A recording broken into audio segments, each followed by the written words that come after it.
Presiden Joko Widodo pada hari Senin 26 Agustus 2019 secara resmi menyampaikan kepindahan ibu kota Republik Indonesia dari Jakarta ke Kalimantan Timur, tepatnya di sebagian Kabupaten Penajam Pasir Utara dan sebagian di Kabupaten Kutai Kertanegara. Dalam kesempatan tersebut, Presiden Joko Widodo menyampaikan perihal pemerataan ekonomi yang selama ini terlalu berpusat di Pulau Jawa adalah salah satu faktor yang menjadi alasan pemindahan ibu kota ke Kalimantan Timur, yang posisinya tepat di tengah-tengah negara Indonesia dan memiliki resiko kebencanaan yang sangat kecil dibanding wilayah lain di Indonesia. Beban Jakarta sebagai ibu kota diakui Jokowi sudah terlalu berat. Seperti diketahui, selama ini Jakarta memang menjadi pusat pemerintahan, bisnis, keuangan, perdagangan, dan jasa. Jumlah penduduk di Pulau Jawa yang sebanyak 150 juta jiwa atau 54% dari jumlah total Indonesia. Oleh karena itu, ibu kota harus dipindahkan ke luar Pulau Jawa. Pemerintah mengaku sudah menyiapkan lahan seluas 180.000 hektar untuk pembangunan ibu kota baru. Pembangunan ibu kota baru ini dikatakan Jokowi memerlukan anggaran sebesar 466 triliun rupiah, di mana 19% dari angka tersebut berasal dari skema kerjasama pengelolaan aset di Jakarta dan di ibu kota baru. Sedangkan sisanya diambil dari skema kerjasama pemerintah dan badan usaha, serta investasi langsung swasta dan badan usaha milik negara. Otonomi daerah yang sudah dilakukan sejak tahun 2001 nyatanya masih belum dapat memeratakan perekonomian Indonesia. Dengan dilakukannya pemindahan ibu kota ke Kalimantan Timur tersebut, pemerintah berharap kesenjangan ekonomi antara Pulau Jawa dan pulau lainnya dapat dihilangkan dan pemerataan ekonomi dapat terlaksana demi kesejahteraan seluruh rakyat Indonesia. Lantas, seperti apa tanggapan Gubernur Kalimantan Timur Dr. Insinyur Haji Isran Nur tentang penunjukan Kalimantan Timur sebagai ibu kota? Dan seperti apa persiapannya? Kita simak penuturannya dalam Tokoh Kita.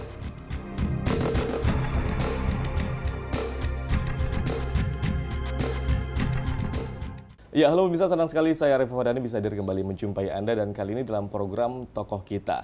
Nah, Tokoh Kita kali ini ialah salah satu yang sedang viral saat ini dan pemirsa ialah Bapak Isran Nur, Gubernur Kalimantan Timur. Assalamualaikum Pak Isran. Waalaikumsalam Reva. Sehat Pak Isran ya? Alhamdulillah sehat. Terima kasih telah menyempatkan waktunya untuk berbincang-bincang bersama kami dalam program Tokoh Kita. Baik, Pak Isran, ini sebelum kita membicarakan yang sedang viral saat ini yaitu pemindahan ibu kota ke Kalimantan Timur, boleh sedikit informasikan ke masyarakat kegiatan Pak Isran Nur saat ini sedang apa sih Pak? Kegiatannya ya mundar-mandir aja. Pokoknya diperintah orang jalan, suruh orang ke sana, suruh orang ke sini. Jadi mondar-mandir, berarti mondar-mandirnya Kalimantan Timur Jakarta atau memang wilayah lain juga dijalani? Ya, ke Jakarta jarang sih, orang di kampung aja kegiatan kita. Banyaknya di Kalimantan Timur Pak ya. Kalau Pak Isran sendiri tempat Kalimantan Timurnya pastinya di daerah mana Pak? Lebih banyak stay-nya? Ini Samarinda. Di Samarinda? Sekarang Samarinda. Baik, dan Samarinda kan terkenal sekali dengan daerah yang masih sangat asri Pak. Nah ini biar masyarakat juga lebih tahu, Samarinda tuh apa sih Pak kelebihan wisatanya sebenarnya? Samarinda itu kan ibu kota Kalimantan Timur. Kota provinsi, ya. Tapi kelebihannya itu nggak jelas juga ya. Nggak jelas juga. Karena kan di sana kan dari berbagai macam asal usul. Betul. Ya. Jadi ada yang dari Jawa lebih banyak jumlahnya, kemudian dari Sulawesi. Penduduk aslinya kan sedikit di sana. Betul. Ya. Jadi banyaknya memang pendatang begitu Pak ya. Pendatang, jadi kan heterogen jadinya. Jadi kelihatannya ya seperti Indonesia Mini lah. Indonesia Mini ya, sangat beragam, budayanya juga sangat banyak. Ya. Nah ini kan akulturasi di Kalimantan Timur khususnya ini kan berarti sangat banyak Pak. Untuk menyatukan Kalimantan Timur dengan para pendatang ini sebenarnya sulit nggak sih Pak? Justru nyaman. Orang berbagai macam itu enak, jadi ada penyeimbang. Jadi kalau misalnya ada dominasi suku tertentu itu biasanya agak sulit. Misalnya dari adat istiadat, Ya, aturan-aturan daripada budaya lokalnya. Sana kan sifatnya terbuka masyarakatnya. betul. Jadi- Berarti memang sangat terbuka dengan para Ya, pendatang pun di situ ya, gitu ya. cocok aja nanti di situ kalau misalnya dibangun kebersamaan lebih besar lagi. Berarti kalau nantinya saya bisa kerja di sana juga diterima dengan baik lah Pak gitu ya. Wah, itu terserah kalian. Nah, Kalau ini mau kan kerja di sana kan Ya. ya, bagus juga kan. bagus juga ya. Biar aktivitas meningkat sana masyarakatnya. Betul. Kedatangan kalian itu kan berkah juga itu kira-kira. Subhanallah. Nah, ini kalau kita ngomongin pekerjaan, kalau ekonomi di sana banyaknya masyarakat pendatang tersebut bekerja di bidang apa tuh Pak? Macam-macam. Ya, di bidang pertanian, Baik. perdagangan, kemudian kegiatan-kegiatan usaha-usaha lain yang di sana itu. Ya. Yang biasa, yang seperti mirip-mirip dari asal-usul wilayahnya lah. Kayak orang Jawa kan yang bikin produksi beras atau padi kan. Oh, itu banyak kan, juga di sana Pak? Iya kan. Orang Jawa yang paling terampil dalam produksi padi, bersawah atau tanaman pangan itu. Jadi memang sesuai dengan budaya masing-masing dari wilayah Ya, tersebut jadi itu. dan dikembangkan juga di Kalimantan Ya, Timur. ya dia mereka apa mungkin dari asal usul mereka di sana dikembangkan ya sama. Nah, kalau konflik SARA sendiri di Kalimantan Timur ini kira-kira masih kental nggak sih Pak? Atau memang sudah tidak ada sama sekali? Ya, kalau konflik SARA sampai saat sekarang ini Kalimantan Timur tidak pernah terjadi. Karena tadi mungkin masyarakatnya asli di sana itu orang Kutai, Ya.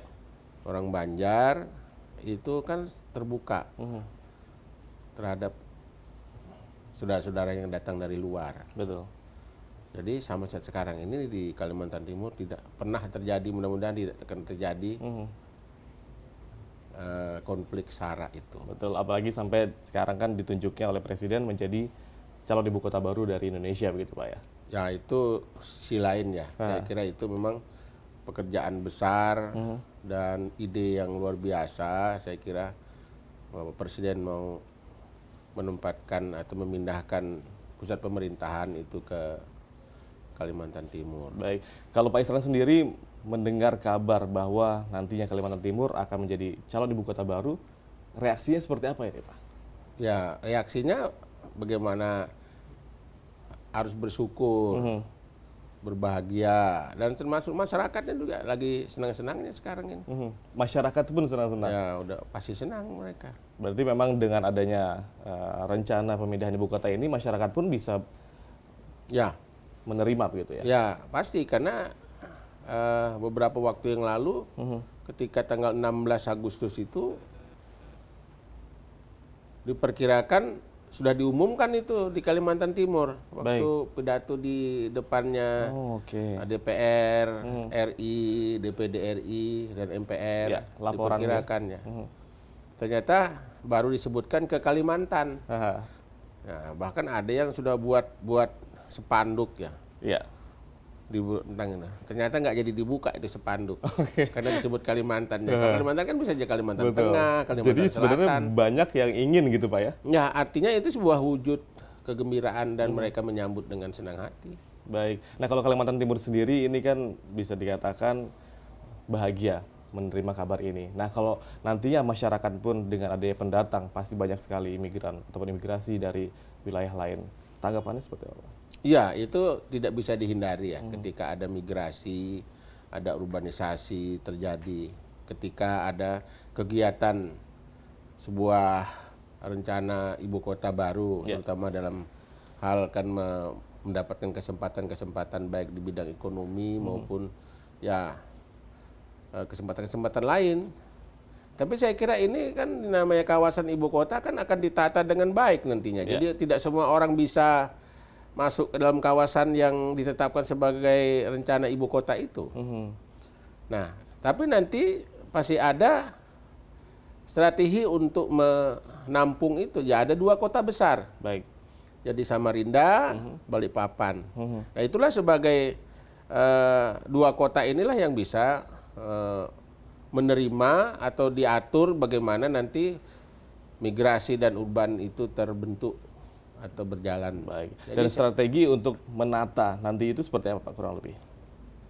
ya itu kita harus lakukan koordinasi dulu. Ya, Gubernur akan berkoordinasi dengan 2 wali kota, Ya. wali kota Samarinda dan wali kota Balikpapan. Kemudian 2 bupati, Bupati Kukar, Kutai Kartanegara dan Penajam Pasir Utara. Baik. Jadi di kawasan inilah yang mungkin akan mendapatkan dampak yang terdepan dalam hal pengaruh-pengaruh akibat adanya kegiatan investasi pembangunan pusat-pusat pemerintahan yang akan Baik. datang. Dan nanti kedua wilayah ini apakah memang bisa dikatakan sudah siap secara lokasi Yang mana nih? Kota untuk baik Kabupaten Penajam Pasir dan juga iya, Kutai kalau Kartanegara? justru itu yang ditawarkan. Yang selama ini kan yang ditawarkan kepada pemerintah pusat, Bapak Presiden itu 2 kawasan itu. Jadi nyambung itu, nyambung. Jadi Kabupaten Kutai Kartanegara ada pada Kecamatan Samboja dan Kecamatan Muara Jawa. Ya. Kemudian di Kabupaten Penajam Pasir Utara itu Sepaku Semoy. Nah, jadi 2 ini kan bergandengan. Jadi tidak mungkin kan kita menyiapkan lahan yang sedikit untuk jangka panjang. Ibu Betul. kota itu kan untuk seumur hidup. Dan itu simbol negara, simbol kebangsaan. Jadi bukan sesaat. Jadi kita harus siapkan areal yang harus luas. Baik. Dengan persyaratan daya dukung lahan, kemudian lingkungannya gimana. Ya itu urusan pusat lah itu ya. Baik. Tapi kita di daerah pasti mendukung.